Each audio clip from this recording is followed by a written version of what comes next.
société au cœur de l'information.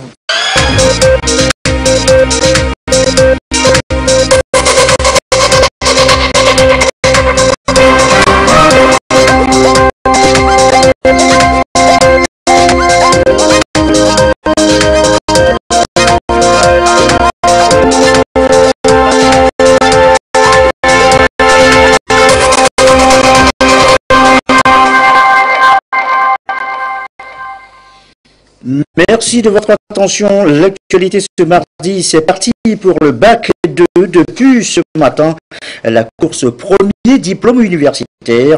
Ce matin, l'épreuve de français avec 3 sujets au choix dans les centres d'écrit visités. Les autorités ont trouvé des élèves studieux, des candidats concentrés. Nous ferons le tour tout à l'heure. L'actualité, c'est aussi une question agriculture ce soir. Le Togo a intégré depuis 2014 le projet Coton 4 et devrait bénéficier de l'expertise du Brésil pour une production plus compétitive en 2018. Cette année donc, et qu'est-ce qu'il en est qu'a apporté le projet Coton 4 au coton togolais? Nous posons la question aussi ce soir, mais rien à voir avec le bac. Et si vous voulez cette dernière question, qui sont les lauréats Wenigan 10e édition cette année? Elle a eu lieu samedi dernier à Lomé, la nuit des trésors pour valoriser les femmes, les pères modèles et les entreprises de valeur. Réponse donc tout à l'heure. Voilà, madame, monsieur le sommaire. Bienvenue sur 20h. Bonsoir à tous. Le baccalauréat deuxième partie, donc c'est bien parti ce mardi pour les candidats. 3 sujets de français au choix soumis aux candidats pour la toute première épreuve ce matin. La contraction de test, le commentaire composé et le sujet de dissertation. Le personnage d'une œuvre littéraire n'est pas fait pour nous rassurer, mais pour être interrogé. Il n'est pas là pour décrire nos vies, au contraire, les interroger. Voilà qui devrait bien faire appel à des connaissances livresques des candidats. Vous allez le voir, encouragé ce matin aux premières heures de l'examen. Image ici des centres d'écrit à Lomé et à Ngotchan, aux commentaires Kwasiglé et Kwesala. Il était 7h30 au centre d'écrit du lycée de Tocoin. Le calme est de mise. Les candidats au baccalauréat 2 sont déjà dans les salles. En présence des 3 ministres en charge de l'éducation nationale, cette enveloppe contenant les épreuves de français vient d'être ouverte. Les épreuves aussitôt distribuées, les candidats ont été appelés à la concentration. À quelques kilomètres de ce centre d'écrit, la délégation ministérielle s'est rendue au lycée technique d'Adido Gombe. Ici, les candidats composent également dans la sérénité. Direction préfecture de Haro. La délégation a sillonné le lycée de Notien, le lycée Notre-Dame de l'Assomption, puis le CG Notienville 1. Il est environ 11 heures. Certains élèves ont fini leur évaluation en français. Le preuve de français était abordable, surtout côté de dissertation. Moi, j'ai fait mon mieux. Trouvé abordable. J'ai traité la dissertation et ça parle de l'écrivain et société. Moi, j'ai fait le commentaire composé, étant donné que c'est la discipline que je maîtrise mieux, c'est elle que j'ai fait. Au niveau de l'épreuve du français, ça n'a pas trop mal commencé, mais c'est seulement les Français qu'ils ont utilisé. Ils ont trop utilisé les Français soutenus et ça nous a un peu dépassé. Je peux voir au niveau de contraction et commentaire composé, ça a été un peu difficile. Et c'est au niveau de la dissertation un peu qu'on a pu trouver quelque chose. Cette année, l'effectif des candidats au baccalauréat 2 a chuté par rapport à l'année 2017. Plus de 67 000 en 2017 contre 57 269 en 2018. La tournée effectuée dans ces centres d'écrit a permis à la délégation ministérielle de s'assurer du bon déroulement développement de l'examen. Nous avons visité des centres à Lomé et ici en Ouantienne, tous les centres d'écrit. Et nous avons constaté donc dans tous les centres visités et par rapport aux informations que nous avons sur toute l'étendue du territoire, tout se passe bien. Les équipes sont mobilisées, l'équipe d'encadrement, les enfants composent dans de bonnes conditions. Le gouvernement se félicite de la tenue effective du bac 2 de cette année scolaire 2017-2018, quelque peu perturbée. Une évaluation qui vient donc marquer la fin des examens nationaux. Nous avons tout mis en œuvre pour que les candidats, nos élèves, puissent se présenter à ces examens-là dans de bonnes conditions, pour que les programmes puissent être entièrement dispensés. Ça a été le cas dans tous les établissements et que, en fin de compte, leur chance de réussite soit gardée intacte. Nous sommes confiants que cette année aussi, comme l'année dernière, les résultats seront assez appréciables. Démarrer le lundi avec les épreuves facultatives, les épreuves écrites du baccalauréat 2 prennent fin le vendredi prochain. Les candidats admis à cet examen auront leur ticket pour les études supérieures.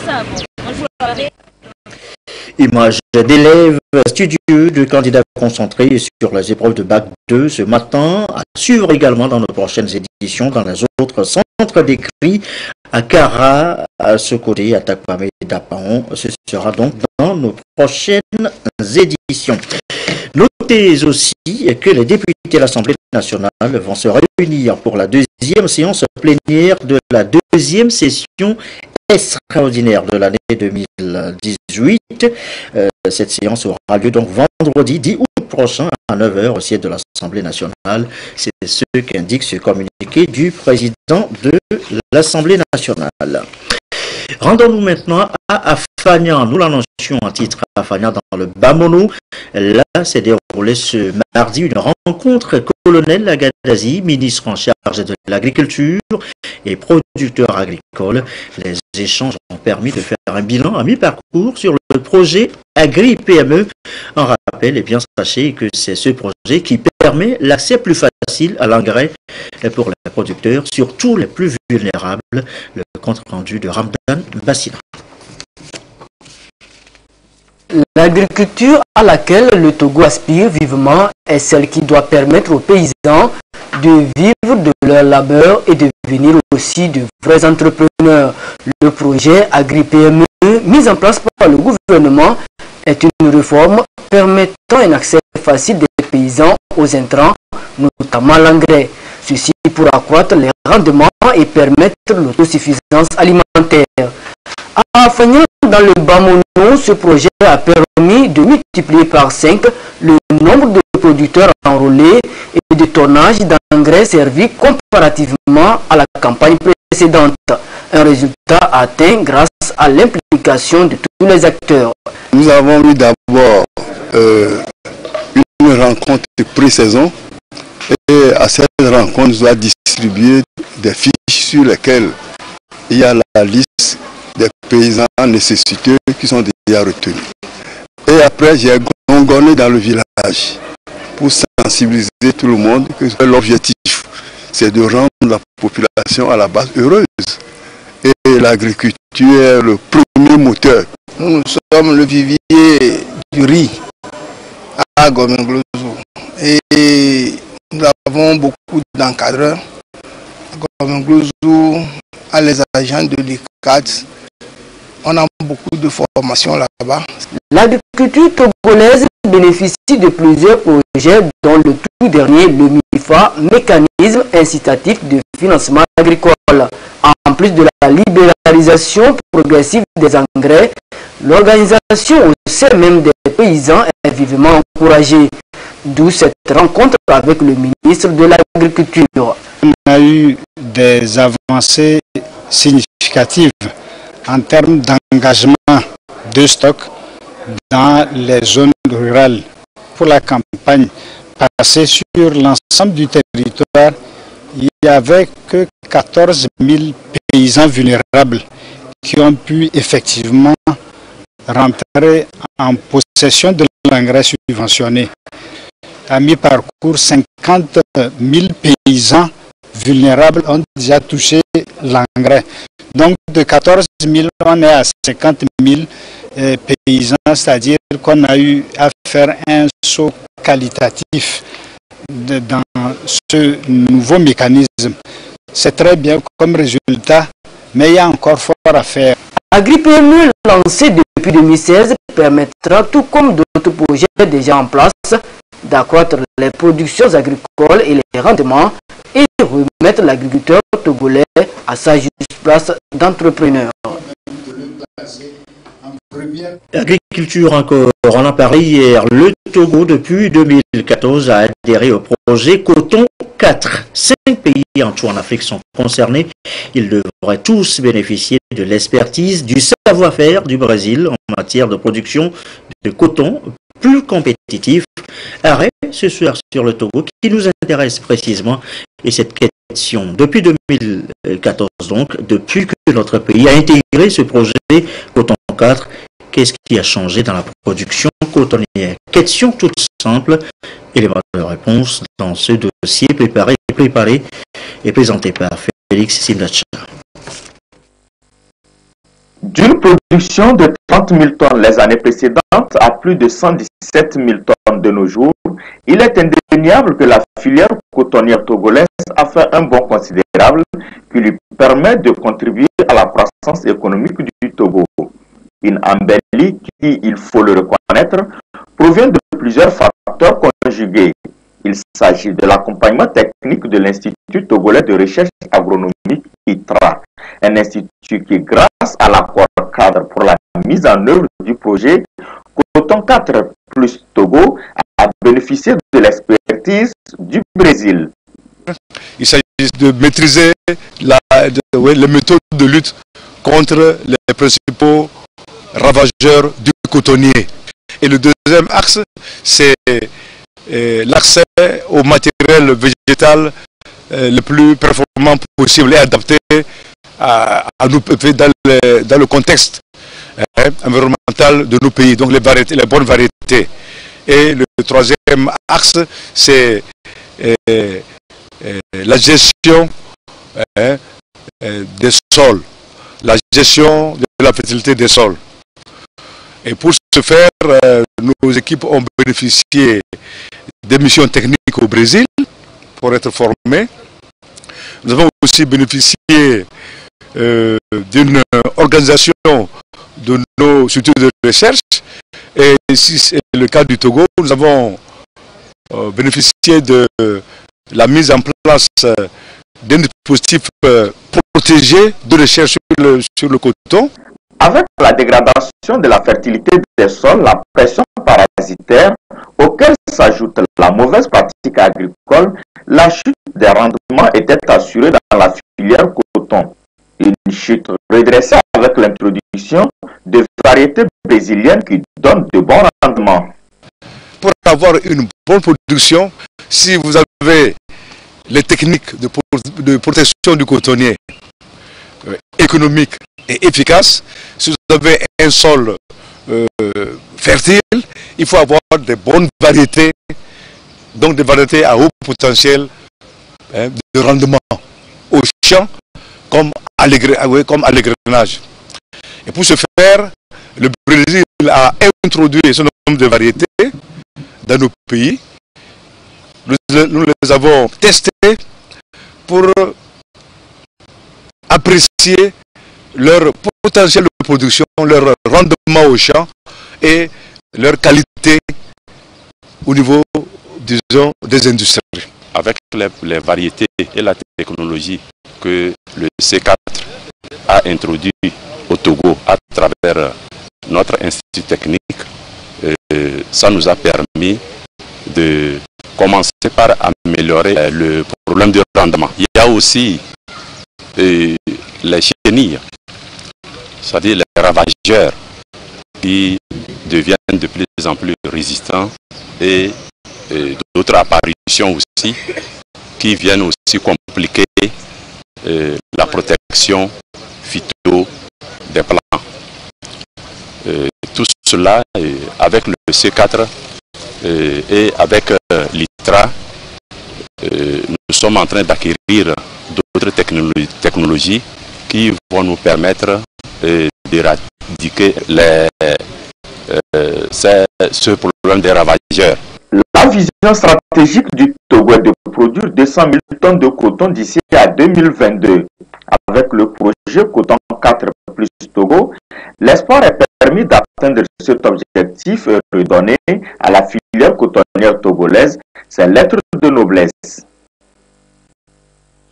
Et demain, nous reviendrons dans nos éditions sur ce qui se fait concrètement sur le terrain, l'expertise brésilienne sur le terrain, la pratique à suivre donc demain. L'actualité, c'est aussi le 7e congrès de l'Union chrétienne médicale et paramédicale et du groupe biblique des hôpitaux de l'Afrique francophone. Début de travaux hier à Palébé, organisé par le Conseil chrétien du Togo. Et bien cette 7e rencontre régionale a pour thème la compassion en action dans le monde de la santé. Objectif, aider les soignants chrétiens à vivre leur foi sur leur lieu de travail afin de se débarrasser de la corruption et autres maux qui minent le secteur de la santé. Reportage Patrice Bocco. Ils sont médecins, personnels soignants des hôpitaux et paramédicaux de 11 pays d'Afrique francophone à être présents à ce rendez-vous du 7e congrès régional des acteurs du secteur de la santé. Une seule préoccupation, mettre sa foi au service des malades qu'il faut à tout prix sauver sans aucune redevance ou contrepartie. En tant que chrétien, il faut faire la différence. D'où le thème « La compassion en action dans le monde de la santé ». C'est pour encourager les chrétiens qui travaillent dans le monde de la santé à servir le malade, à prendre en charge le malade avec compassion. Nous nous appuyons sur la Bible, sur la parole de Dieu pour rappeler aux chrétiens que c'est vrai, dans nos pays-là, les gens se déclarent chrétiens. Mais nous voulons qu'ils vivent cet évangile. Et ça, c'est le seul moyen parce que Dieu est partout. Nous disons aux chrétiens que Dieu le voit, même s'il est seul, Dieu le voit.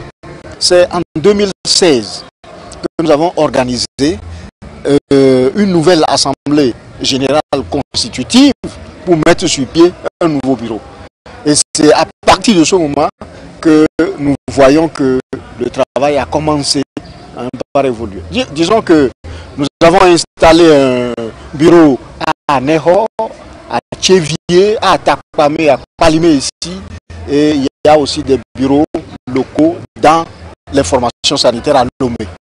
Le noble métier de soignant, loin d'être un hasard, est plutôt une mission pour soulager et guérir les souffrants qui tombent dans leurs mains afin de rehausser l'image du corps médical.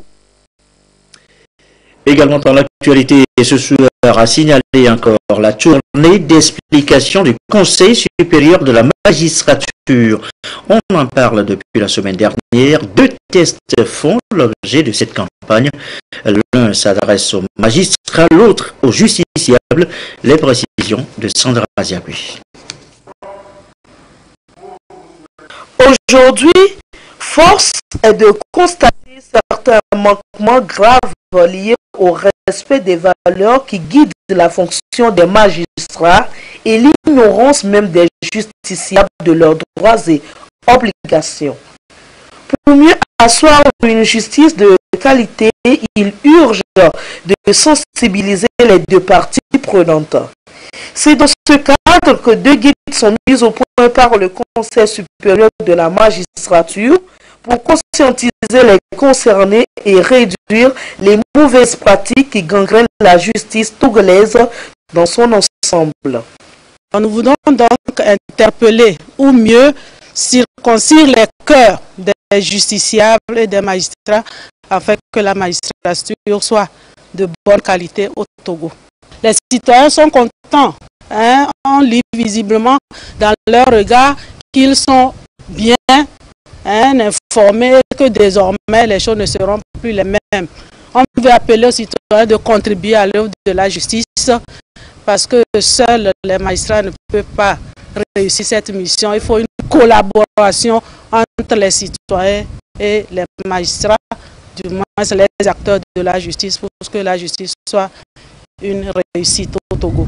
Les citoyens veulent mieux connaître les textes que nous vulgarisons, c'est-à-dire les droits des justiciables, devoir du magistrat de ne pas prendre l'argent chez les justiciables avant de rendre la décision.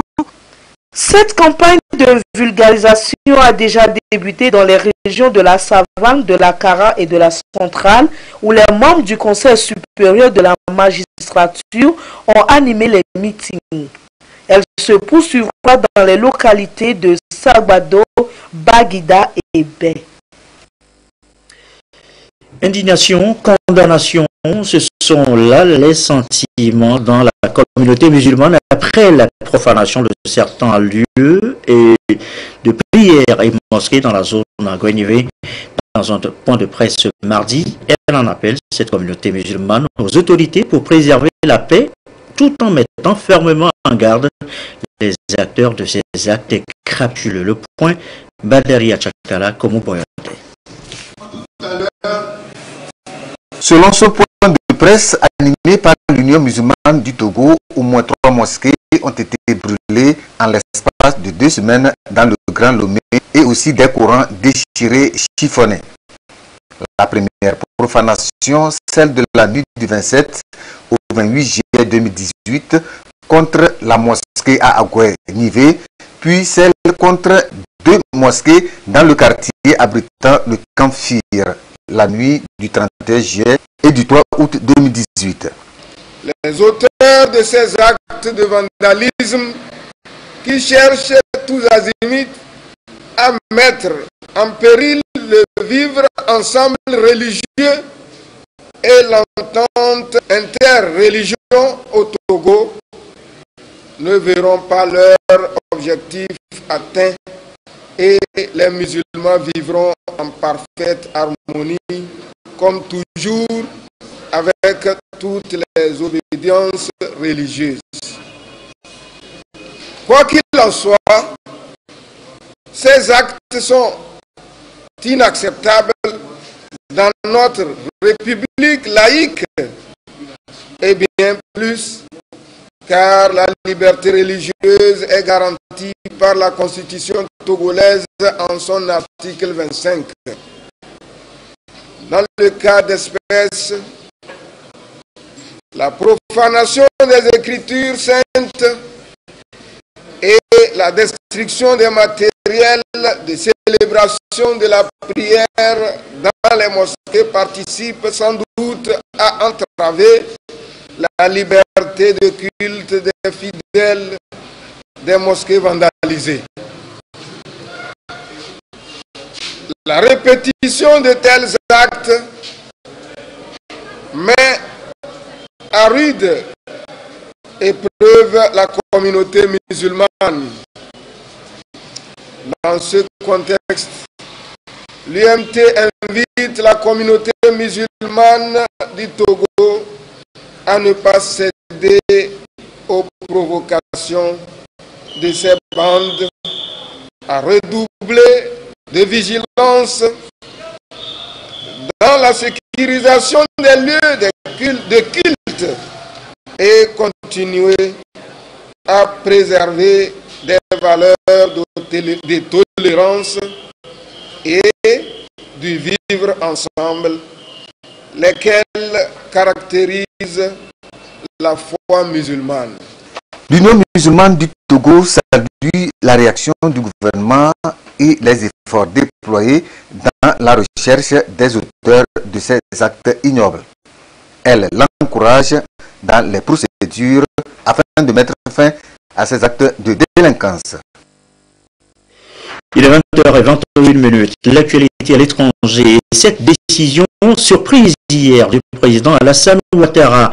Il amnistie Simone Gbagbo, l'ex-première dame de Côte d'Ivoire, fait partie de 800 détenus à bénéficier de cette mesure.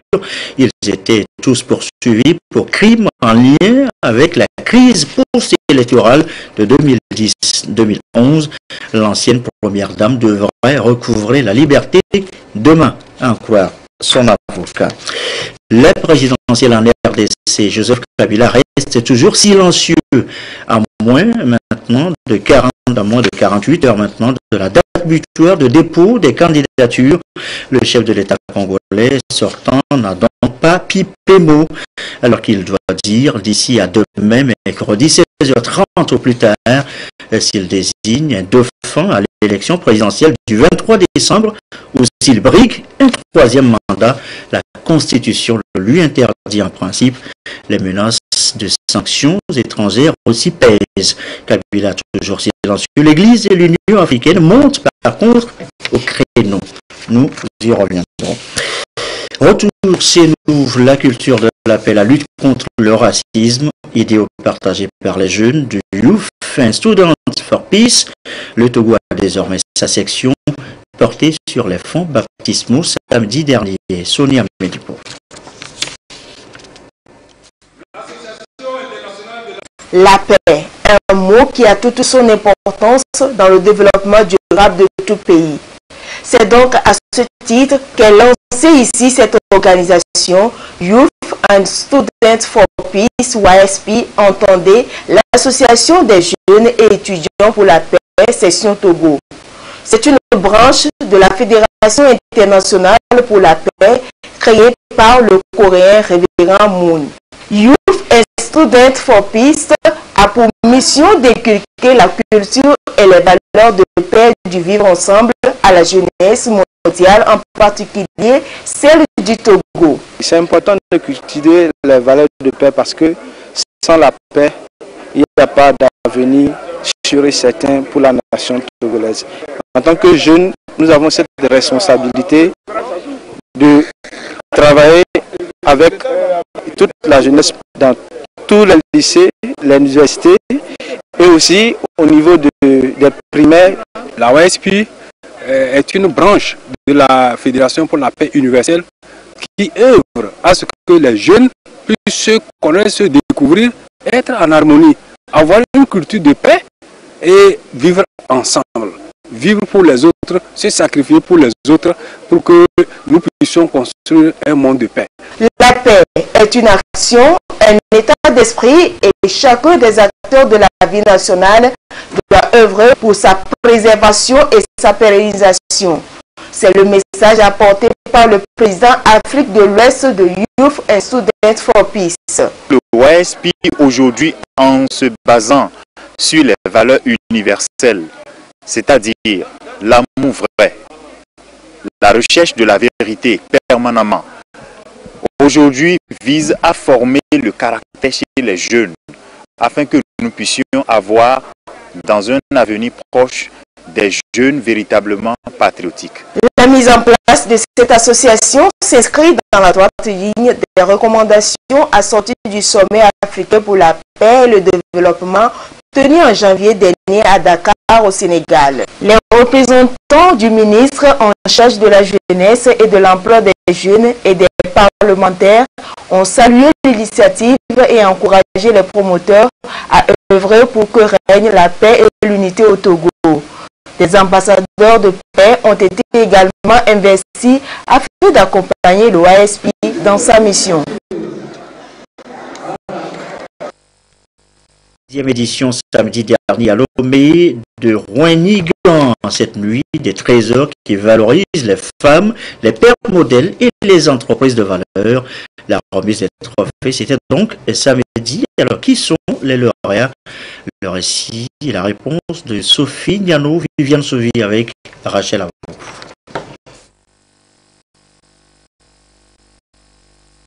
Rouen-Nigan, un événement culturel à son jubilé d'éteint. À cette soirée, les femmes et pères militaires modèles sont nominés pour leur contribution dans le développement socio-économique du Togo.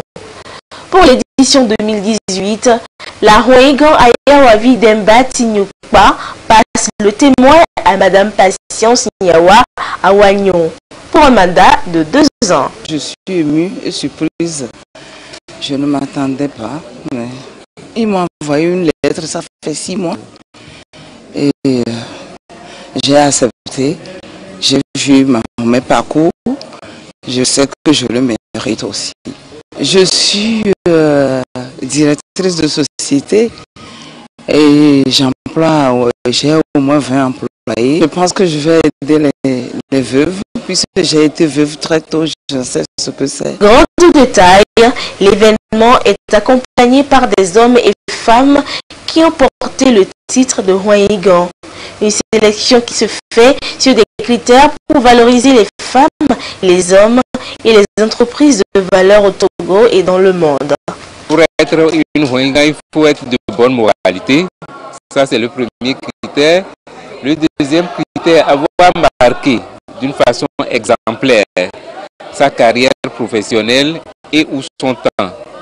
Et le critère numéro 3, c'est avoir mené des actions sur le plan africain ou mondial. Un bilan que je dirais satisfaisant, parce qu'au total, nous avons sur toute l'étendue du territoire et dans certains pays d'Afrique, 150 nominations réparties au Bénin, au Ghana, en Afrique du Sud, au Congo, en République centrafricaine, au Mali et au Sénégal. Nous avions initié une œuvre à Zaou, dans la région de Lavé. Et ça concerne une trentaine d'enfants déshérités que nous avions décidé avec tous les nominés de prendre en charge jusqu'à la fin de leur cursus scolaire et entrer dans la vie professionnelle. Le trophée Houégan a pour objectif de rendre hommage et reconnaître les mérites et cultiver l'excellence.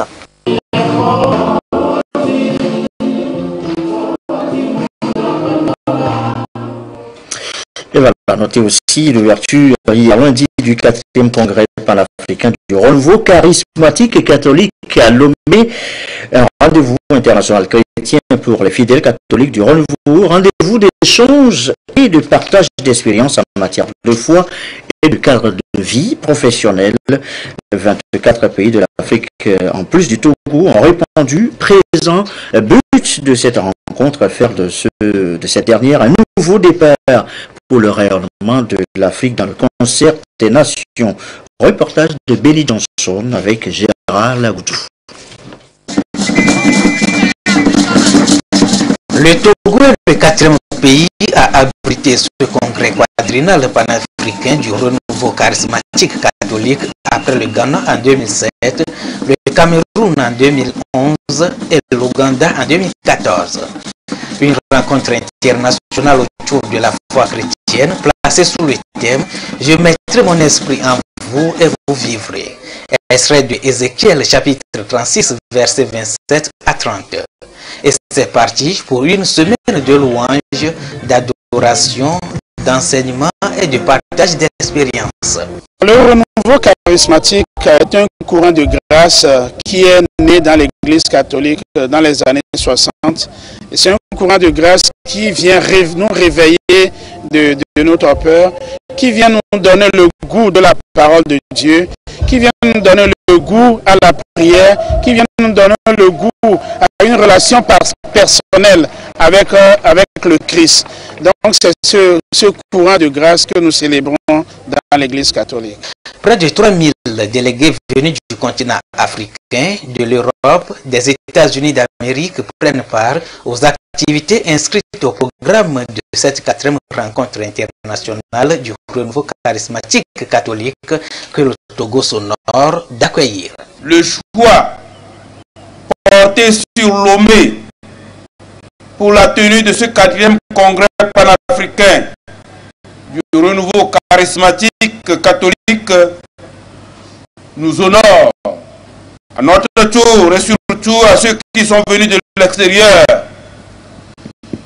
nous vous invitons à vous sentir ici comme chez vous. Bon séjour parmi nous, bon congrès à toutes et à tous. À cette messe d'ouverture, Monseigneur Ramoussou Diakpa, archevêque de Lomé, a exhorté les participants à œuvrer sous la conduite du Saint-Esprit pour faire de cette semaine un nouveau départ pour le développement de l'Afrique. Le Seigneur Jésus, l'Emmanuel, le Seigneur notre Dieu, est avec nous. Nous sommes en communion avec vous tous au début de ce 4e congrès panafricain du nouveau charismatique catholique pour demander à l'Esprit Saint de descendre dans nos cœurs, dans nos vies, pour nous renouveler en profondeur, pour nous transformer, pour faire de nous des véritables disciples de Jésus, qui est la voie, la vérité et la vie. Bénissons le Seigneur pour ce que nous vivons à ce moment, en cette fête de la transfiguration du Seigneur. L'Esprit Saint vient en nous pendant cette semaine pour nous renouveler, nous transformer, nous transfigurer et faire de nous des véritables artisans de la paix, de la justice, de l'amour, de la fraternité. Cette rencontre internationale permettra à l'issue des travaux de définir des orientations pour le renouveau charismatique dans les 4 prochaines années en Afrique. Elle sera également une occasion pour choisir de nouveaux responsables du renouveau charismatique pour les sous-régions du continent africain. Et dans la même veine de la musique, pour refermer cette édition, Saint-Trénox Raphaël vient de faire son entrée dans le répertoire de la musique togolaise. C'est à travers son premier album, tout premier album intitulé Crois en moi, un album de 18 titres avec une variété de sonorités, un fruit de 3 années de travail de l'artiste. Saint-Trénox Raphaël chante l'amour et tous les faits qui minent notre société. Reportage de Vivian Souvi, Nathalie Panenglish.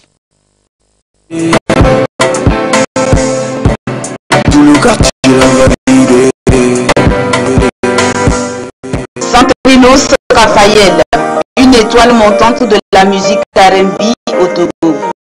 Avec son nouvel album intitulé Crois en moi de 18 titres, à janvier, Mon choix, Lomé by Night, entre autres, l'artiste parle de sa vie, mais également des faits sociaux. Le titre Crois en moi, parce que au tout début de ma carrière, quand j'ai commencé par chanter, à chaque fois que je voulais faire entendre un son à quelqu'un, je lui dis crois en moi. Aujourd'hui, selon les standards internationaux, pour un artiste qui veut sortir son album, c'est minimum 14 titres.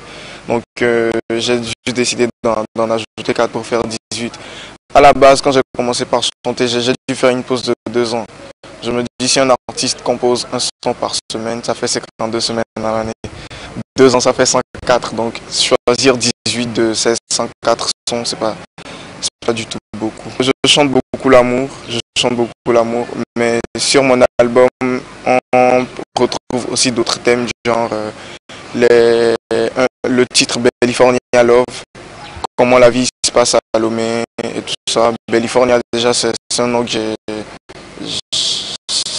Bon, c'est un surnom que j'ai donné à Bé, parce que je viens de Bé. Sur l'album, on retrouve aussi des sons comme À qui la faute, qui parlent de la vie de couple, genre les difficultés que rencontrent les femmes et les enfants quand il y a séparation. Donc c'est un son que j'ai décidé de faire pour dire aux tontons et aux tatas de plus prôner pour la communication.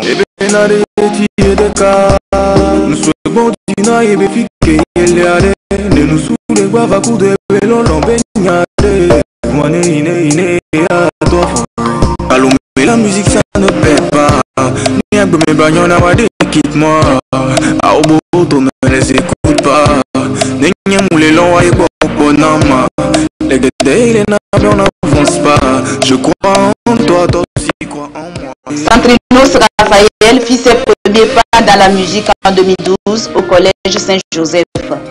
Avec sa voix au timbre clair, il conquiert les cœurs des Togolais et valide sa notoriété auprès des acteurs culturels du pays. L'album 3 en moi sera présenté en concert au Palais des Congrès le 22 septembre prochain.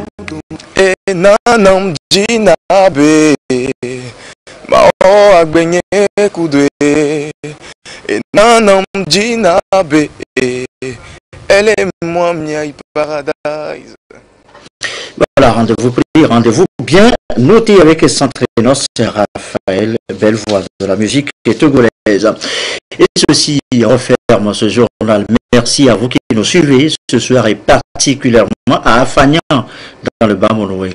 Comme d'habitude et toujours fidèlement. Très belle soirée.